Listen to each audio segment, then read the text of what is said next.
Paimon's head is all dizzy. The scenery here looks different, too.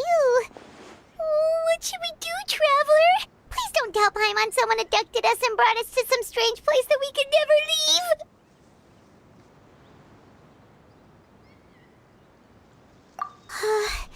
You're right. Better to think of this as the beginning of a new adventure. Thank goodness you're still here. If Paimon woke up alone, she probably would be trembling in a tree hollow.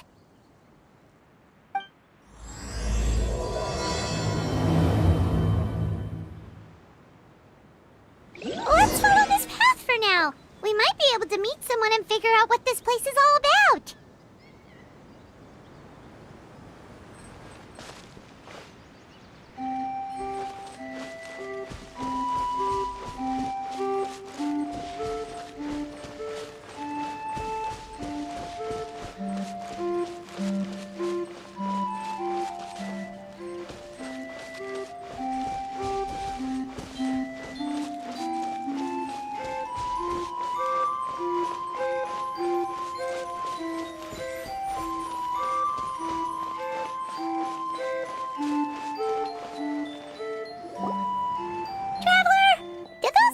The road looked weird to you. It almost looked like they were made of paper. And those two frogs over there? Yeah, they look like pieces of origami. Oh, by the shade of a lotus leaf stream, don't tell me you forgot how to jump. I didn't forget, Firecracker. I'm just not sure if what I remember is correct. Next thing you know, you'll have forgotten how to sing, much less notate a score. You still remember why we call you Stream, don't you? Yeah, because I've got a great singing voice.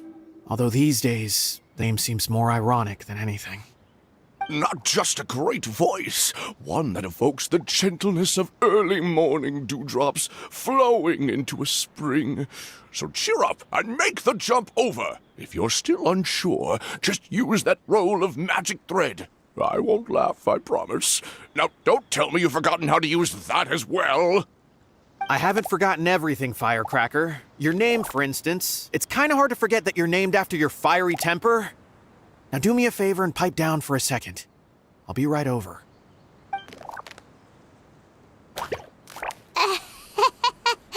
You saw that too, right? Paimon's not seeing things, is she?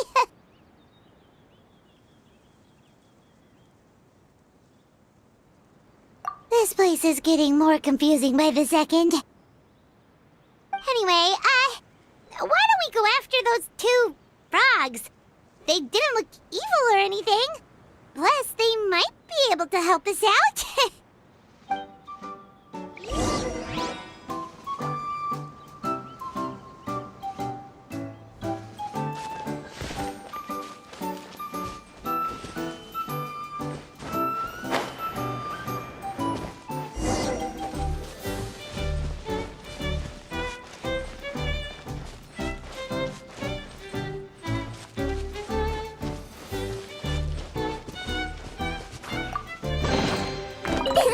Open sesame! Oh, now I'm hungry.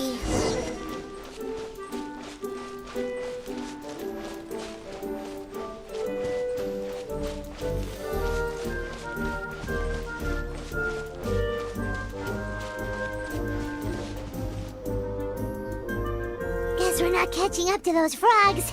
They were so fast. Paimon couldn't even tell where they hopped off to in the end. Excuse me, honored travelers. Did you come from the Cliff of Prophecy, perchance?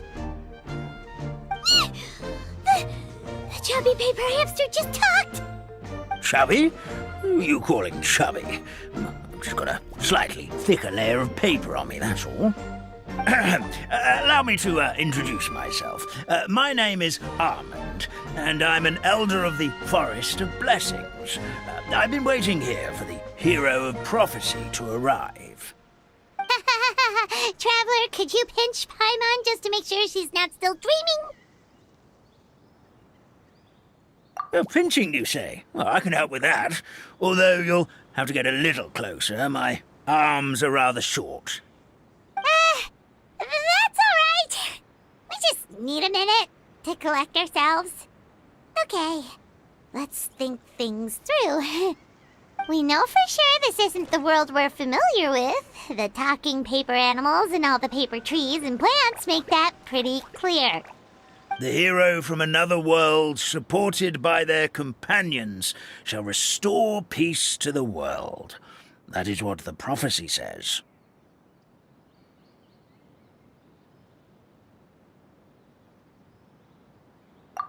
Dearie me, I completely forgot to introduce you to this world, didn't I?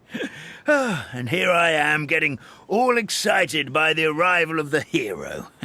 You'll have to excuse me. This old brain isn't what it once was, all shell and no nut.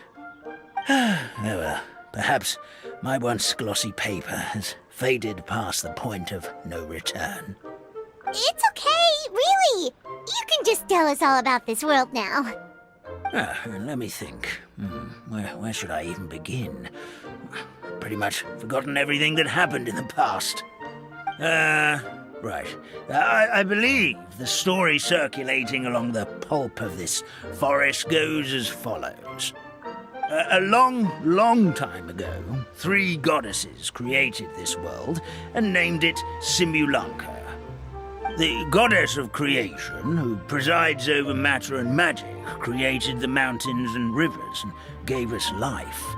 Her powers also paved the way for Simulanka to exist in numerous worlds. After the goddess of creation came the goddess of prophecy, with dominion over the stars and the course of fate itself. She induced the sky to spin and the earth to move. Even to this day, her statue still stands tall at the highest point of Constellation Metropole. The final goddess was the goddess of fate, she who reigns over all treasured tales and dearest wishes. She bestowed upon us the fierce and everlasting feelings of love and hate, and showed us the meaning of death and hope. Whoa, they all seem super impressive. Sounds like they really did a lot. Of course. All new residents of Simulanka come to the forest to thank the goddess of creation for founding this world, and travel to Constellation Metropole to witness the divinations of the goddess of prophecy's numerous oracles. After that, they make their way to the end of the world and tell the goddess of fate about their most cherished dreams. Well, at least that's how it used to be. How it used to be? Did something bad happen? Oh, yeah. That has to do with the hero you're waiting for, right? Yes, this old brain of mine may have forgotten many things, but I will never forget the day the evil dragon descended upon our forest. It came down from the skies in an ominous black mist and ravaged our homeland. Its gigantic footprints can still be seen in the kingdom of breezes and bells. We're incredibly fortunate that no one was hurt. Sounds terrifying. The terror doesn't stop there, I'm afraid. Ever since the attack, the Calligraphy Tavern in the forest has been closed.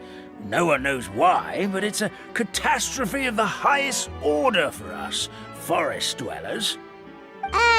A catastrophe of the highest order?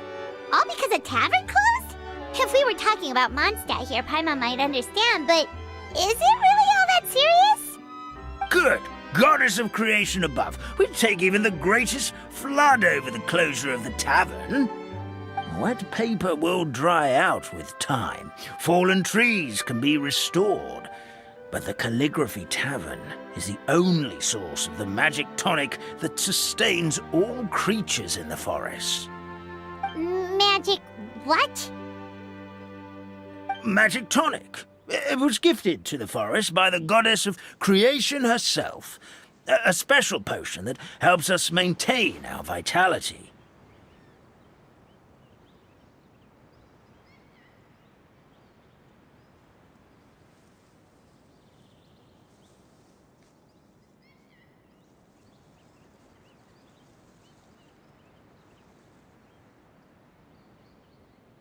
Well, our bodies will gradually crumple and become brittle until they eventually disintegrate entirely.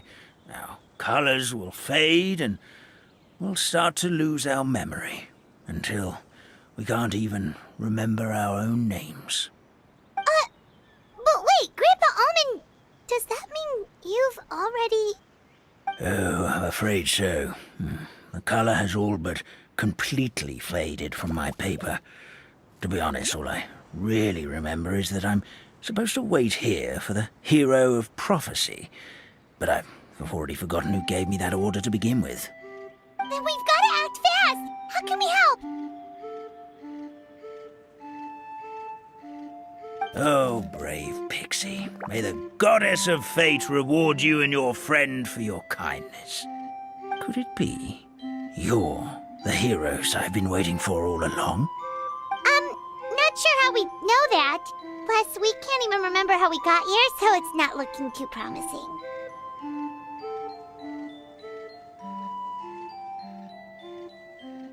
Well, this is turning out to be quite the conundrum for old Almond Brain here.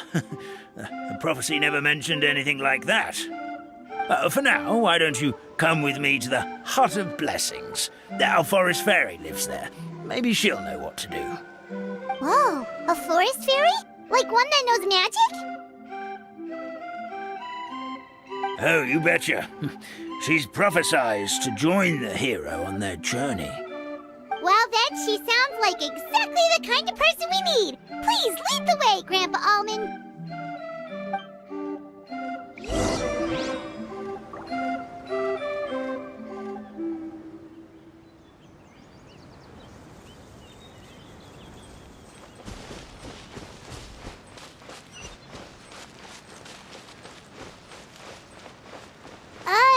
That meadow over there looks pretty strange. That's what the Calligraphy Tavern looks like. Now it's lost all of its color.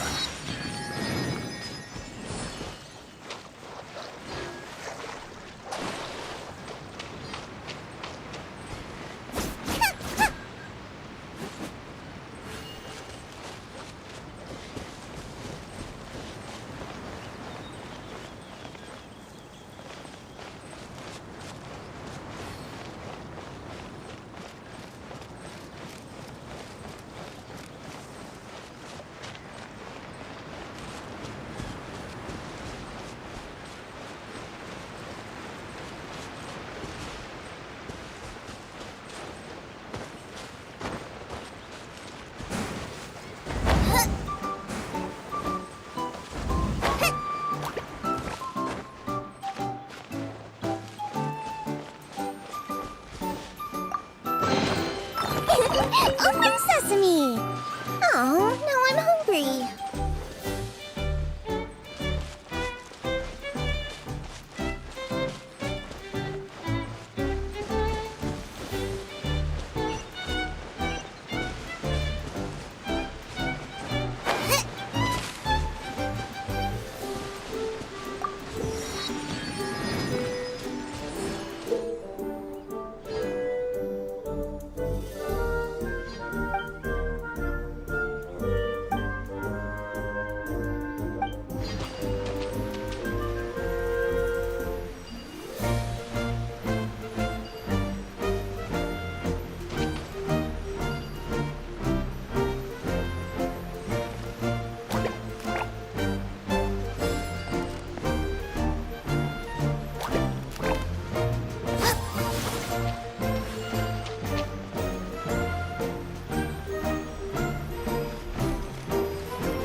Hoist!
This is the place.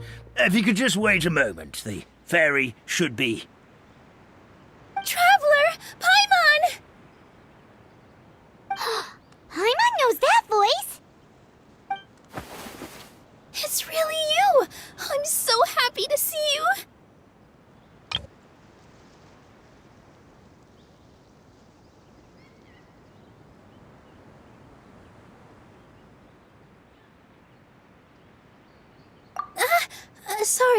Sorry.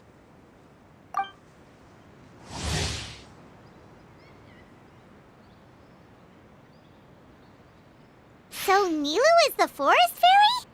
Well, you certainly look the part.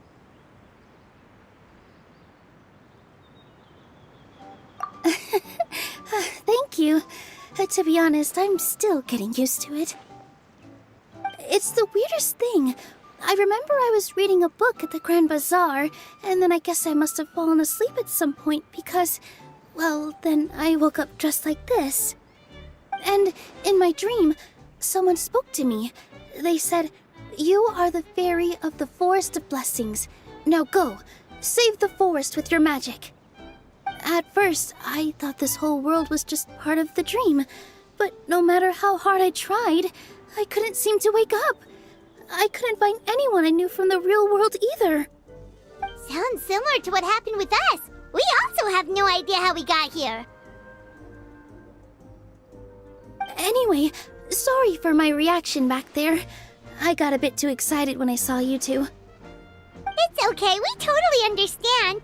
We were looking for a way out too. At least we know we're not alone. Oh, blessed be the goddess of fate above. You're already friends with the fairy of the forest. Grandpa Almond, thank you so much for bringing my friends here. Could you let the others know I'm coming? I'll head over right away. Of course, leave it to me. Hey-ho, pistachio. Today truly is a blessed day.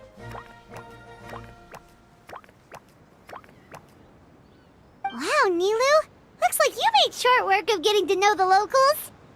Well, when I arrived here yesterday, Grandpa Almond told me all about the state of this world. Since they think of me as their forest fairy, I just felt like I had to try to help them. Oh, so you mean like using some kind of forest magic to repair the tavern? Unfortunately, I don't know how to use the magic of this world. I've tried using my vision, but it doesn't seem to work here. If the books stored in this hut are anything to go by, this seems to be the place where the goddess of creation first made the townspeople of this forest.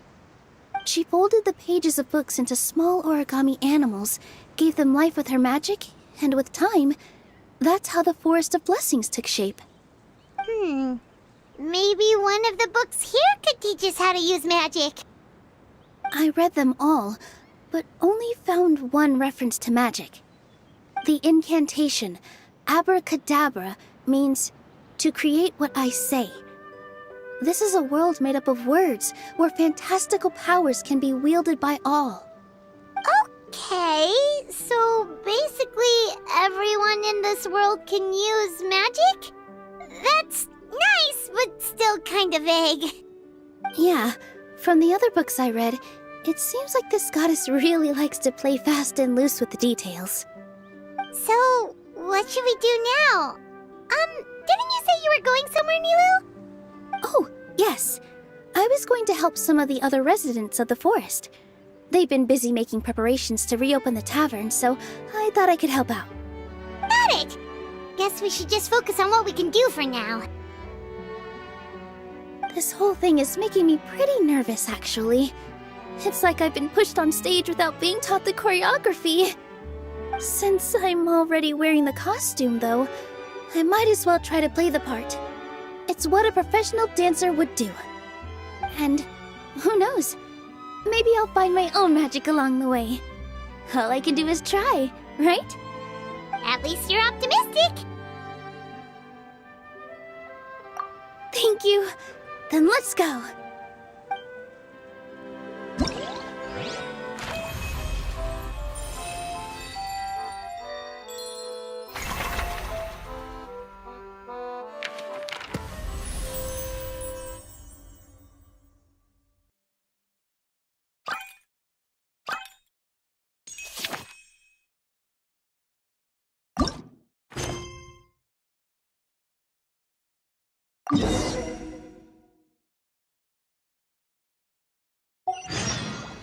Silly churl, Billy churl, silly Billy, hilly churl.